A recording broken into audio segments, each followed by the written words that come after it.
James Garish is no spelling bee champ, but he never forgot the tricky string of letters that add up to the last name of his kindergarten crush, Elizabeth Stipkovitz.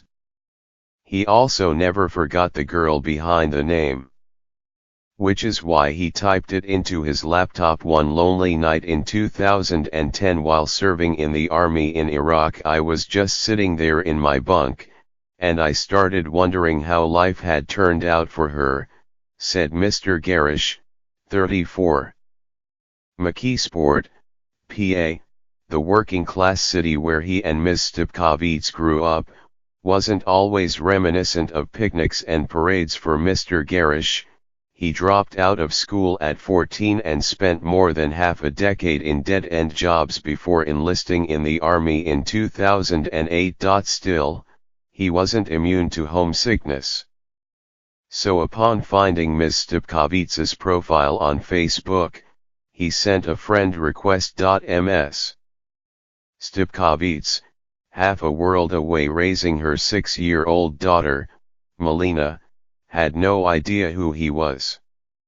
I saw the request and his name sounded familiar. But I couldn't place it, she said. She called her mother, Joy Stipkovitz, who did recall a James Garish. She told me I was in kindergarten with him. Then I remembered, Ms. Stipkovitz said. He was little bad Jimmy, the class clown, the holy terror, the one always getting yelled at by the teacher. That the one-time 5-year-old handful remembered her and her hard-to-spell name stopped her in her tracks. I thought that said a lot. The relationship that has unspooled since that 2010 friend request has bound together Mr. Garish and Ms. Stipkovitz in a foxhole of determination, love, and brokenness. In 2014, when she was 31, Ms. Stipkovitz received her first breast cancer diagnosis. Since then, the cancer has returned twice and metastasized. At the end of 2017, she was being treated for cancer in her femur and lung. In January, it had spread to her brain.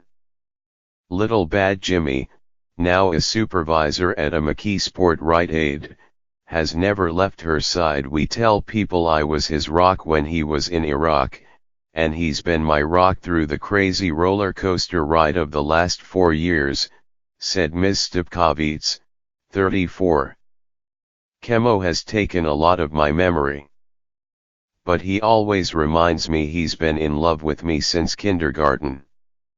Mr. Garish had only 6 months left in his 3 years of active duty when he and Ms. Stipkovitz reunited through Facebook. Within weeks, they were phone friends, then long-distance girlfriend and boyfriend. Her calls brought relief from his high-stakes job as an escort for explosive ordnance disposal specialists, the military experts who get rid of explosive weapons. We would go out on up to 7 missions a day. Things get a little crazy over there. It was stressful and I was sleep deprived. One of the things I looked forward to most was talking on the phone with Liz, said Mr. Garish, who was with the 3rd Infantry Division based at Fort Stewart, GAMS. Stipkovitz remembers conversations cut painfully short because of poor reception, and the swell of anticipation mixed with compassion and admiration that would kick in when a call from Iraq reached her in McKeesport. My dad served in Kuwait and is a retired chief in the Navy, she said.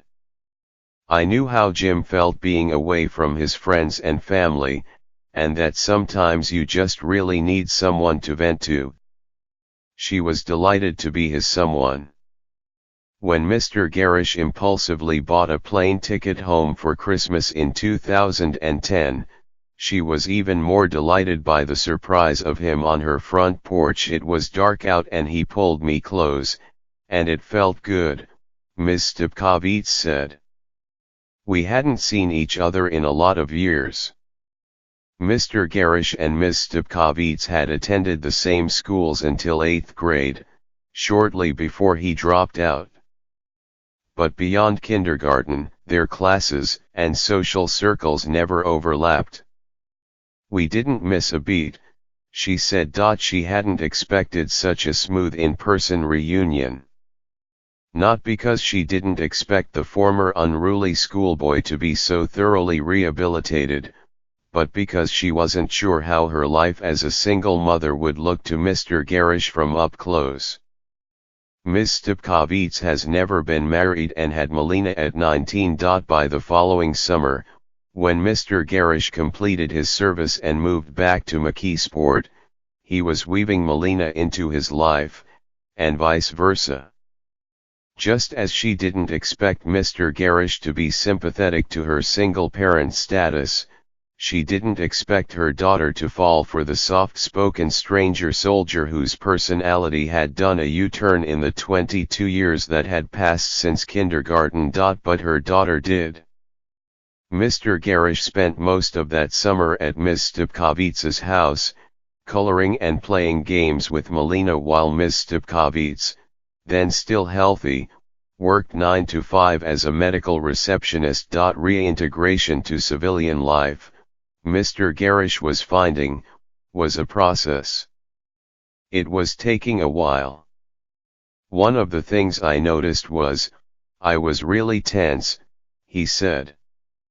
"The neighborhood I lived in wasn't the safest, and I had to give myself time to readjust to the point where I could be in groups of people and not freak out. Long afternoons spent with Melina helped. She's got her mama's attitude. She's a tough little kid." Mr. Garish had never been married and had no children, but he had previously shown an inclination, maybe fueled by his own difficult school days, to care for them. Before he reunited with Ms. Stupkovits in 2010, he donated much of his first Army paycheck, around $600, to Jamie's Dream Team, a local charity. The money helped a 6-year-old boy suffering from the genetic disorder Marfan syndrome go on a long-wished-for camping trip. He had nearly forgotten about Jamie's Dream Team 7 years later when the charity offered to throw him and Ms. Stupkovits a wedding. In the whirl of surgeries, chemotherapy, and radiation that had become his life with Ms. Stupkovits since they discovered her cancer in 2014, planning a wedding seemed as ridiculous as Ms. Stupkovits's reaction when he proposed on August 20, 2017. On that day, Ms. Stupkovits, who had a heart condition, a side effect of the cancer treatments, was being fitted with a vest, which acts as a portable defibrillator, at UPMC Shadyside Hospital in Pittsburgh. Mr. Garish, sitting on her bedside, was moved in the moment to ask a question of the heart. He said, "I think we deserve something good to happen. Will you marry me?" Ms. Stupkovits said. He had no ring and only part-time work at a local Rite Aid. He had, though, a high school equivalency diploma, and the GI Bill had helped him get into Penn State, where he graduated with a degree in business in 2015. He spends most of his time caring for Ms. Stupkovits and Melina, now 14. She laughed. "It was just so funny," she said. "I was in a hospital bed, dying. I looked at him and said, 'You just want the insurance money.' But behind the laughter was elation. I had the same wish every little girl does of a fairy tale wedding, the crystals, and the Cinderella ball gown. And I always told myself that if I found someone who bonded with my daughter in the manner he did, I would marry him. Watching the two of them interact, and the way he's stuck by me, I would be a fool not to marry him." She said yes. The fairy tale fantasy, complete with crystal ball gown, though, was far out of reach. Not only were the hospital stays adding up, so were the hospital bills. Ms. Stepkovits and Melina are being supported by family and Mr. Garish. She has long been too sick to work. But there are those around McKeesport who believe in making dreams come true. Liz is an amazing young woman. She's always optimistic and she's been fighting a long time now, said Laurie McCone, an oncology social worker at the hospital. Doctors have not told Ms. Stepkovits how long she can expect to keep fighting. But time is of the essence, and I wanted to do something, Ms. McCone said. In late 2017, she started contacting charities. It was a snowy day and I was sitting at my desk looking out at the window. I thought, this couple wants to get married, and they're putting their plans off because of her illness, she said. A colleague told her about Jamie's dream team. Little did I know her fiancé had donated his first paycheck there, she said. Jamie Holmes, the founder of Jamie's dream team, hadn't forgotten Mr. Garish.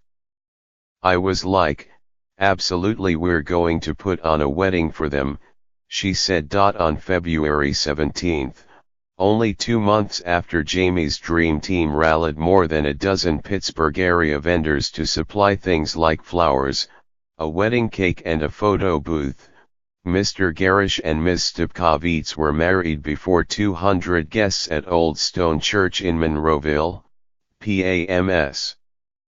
Stepkovits, flanked by 4 bridesmaids and Melina, her maid of honor, wore a full-length white dress sewn with Swarovski crystals provided by the exquisite bride in Murraysville, PA. Her hair, full despite several years of on and off chemotherapy, was swept into a side ponytail. Her father, Joe Stepkovits, walked her down the aisle. Mr. Garish, in a black tuxedo with blue vest instead of his army uniform, still wore a buzz cut. Capped. Tracy Lastana, an army chaplain from Aspinwall, PA, was secured by Jamie's dream team to officiate. After a short ceremony punctuated by pauses so Ms. Stepkovits, who is currently on dialysis, could catch her breath and dab at relentless tears, Ms. Stepkovits and Mr. Garish joined their friends and families for a reception at the Cathedral Room at St. Nicholas Greek Orthodox Church in Pittsburgh. Guests, who feasted on fried chicken, baked ziti, and macaroni and cheese provided by area restaurants, didn't seem worried when Ms. Stepkovits fell after Mr. Garish playfully pushed a piece of red velvet cake, iced in pink, toward his new wife's face. She quickly got up. As her father, Joe Stepkovits said, "This is the most energetic I've seen her in quite some time. We've had more trials and tribulations than most married couples have in a lifetime," Ms. Stepkovits said just before the wedding. "I told Jim, when we say our vows, the only thing we'll have left to accomplish is till death do us part."